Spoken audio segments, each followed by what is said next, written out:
আমাকে মানে অনেকেই নক দেয় যে আমি আপনার মতো ভিডিও এডিট করতে চাই বা আমি ম্যাগনেটস মিডিয়ার মতো ভিডিও এডিট করতে চাই, আমি ভক্সের মতো ভিডিও এডিট করতে চাই, আমি আলী আব্দালের মতো ভিডিও এডিট করতে চাই। মানে একেকজনের একেক রকম রিকোয়ারমেন্ট। এই রিকোয়ারমেন্টের কোনো শেষ নাই। এর মতো করতে চাই, ওর মতো করতে চাই। কেন আমরা একজন আরেকজনের মতো করতে চাই আমি জানি না কেন? আমরা নিজেরা কেন একটা নিজেদের আইডেন্টিফিকেশন খুঁজে বের করছি না? আমরা একটা গণ্ডির মধ্যে আটকে যাচ্ছি যে আমরা ম্যাগনেটস মিডিয়া, ভক্স বা এর মধ্যে কেন জানি আটকে যাচ্ছি। আমরা আলাদা কোনো জনরা ক্রিয়েট করতে পারছি না। আমরা আলাদা একটা আ কিছু ভিজুয়ালাইজেশন মানুষের সামনে উপস্থাপন করতে পারছি না। এই জিনিসটা খুব খারাপ হয়ে যাচ্ছে। আমার কাছে মনে হয় যে বাংলাদেশের এই একজনকে অনুকরণ করা এটা অবশ্যই খারাপ কিছু না। অনুকরণ করতেই পারে। অনুকরণ করে শিখতেই পারে। তারপর নিজের একটা আইডেন্টিটি ক্রিয়েট করা। এখন অনুকরণই যদি করতে হয় তাহলে আমরা কি করব? আমাদের ৪ টা জিনিস এক্ষেত্রে মাথায় রাখতে হবে। ১ নাম্বার হচ্ছে আইডেন্টিফিকেশন। যে আমি আসলে ঠিক কার মতো ভিডিও এডিট করতে চাচ্ছি। আমাদের এখানে যাদের আমি নাম বললাম তাদের হতে পারে। এর বাইরে বহু চ্যানেল আছে। আপনার মেলোডি শিপের ভিডিও দেখতে পারেন, আপনারা জেমস জানের ভিডিও দেখতে পারেন, আপনারা লিওনার্দো দা সান্ত্রির ভিডিওগুলা দেখতে পারেন, আপনারা লিম মিনোর ভিডিওগুলা দেখতে পারেন। জনরার কিন্তু শেষ নাই। আমরা কিন্তু বিভিন্ন জনকে ফলো করতেই পারি।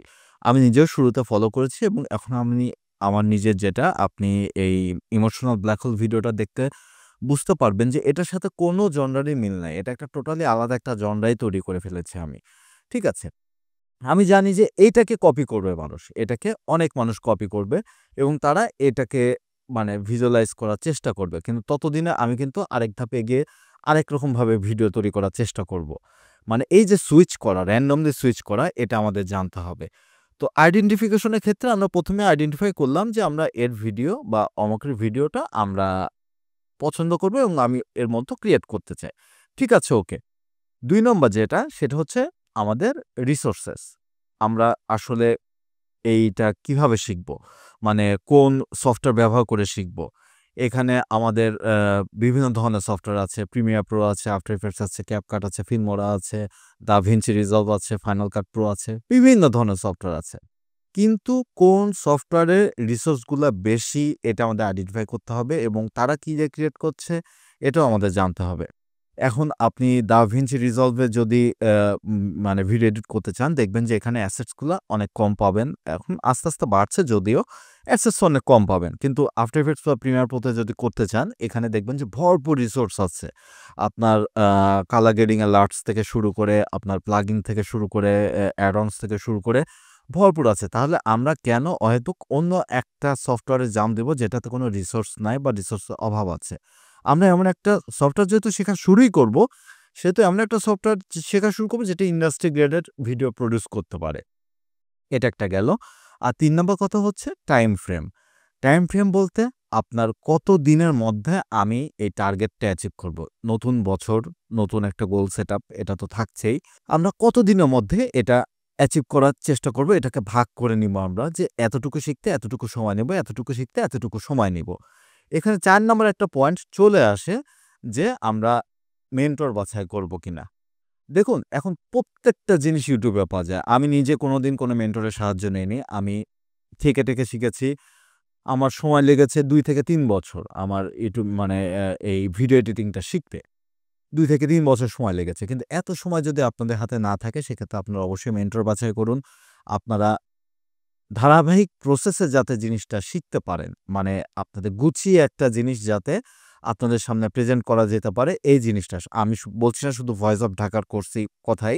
এখানে আরো যারা আছে তাদের থেকেও আপনারা বাছুন, সমস্যা নাই কোনো। কিন্তু আপনারা এটার পথ চলাটা সহজ করার জন্য শুধুমাত্র মেন্টরটা বাছাই করাটা খুব জরুরি। খুব জরুরি।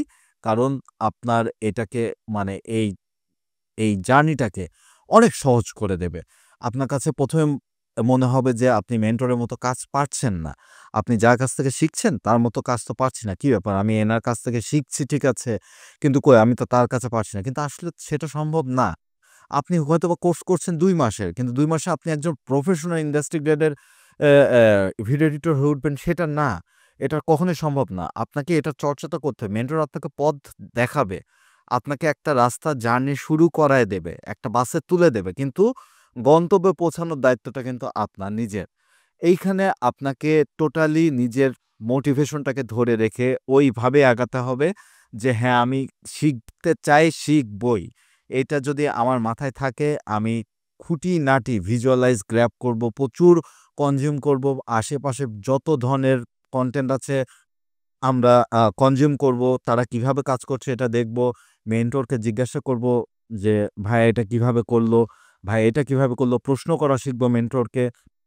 তাহলেই শুধুমাত্র আমরা আমাদের টার্গেটে পৌঁছাতে পারবো খুব সহজে। তো আশা করি আপনারা এই ৪ টা বিষয় মাথায় রেখে আপনাদের ভিডিও এডিটিং জার্নিটা শুরু করবেন। নতুন বছরে গোলটা সেট করে ফেলুন। আপনাদের জার্নিটা শুভ হোক, যাত্রাটা শুভ হোক এই কামনা করছি আমি।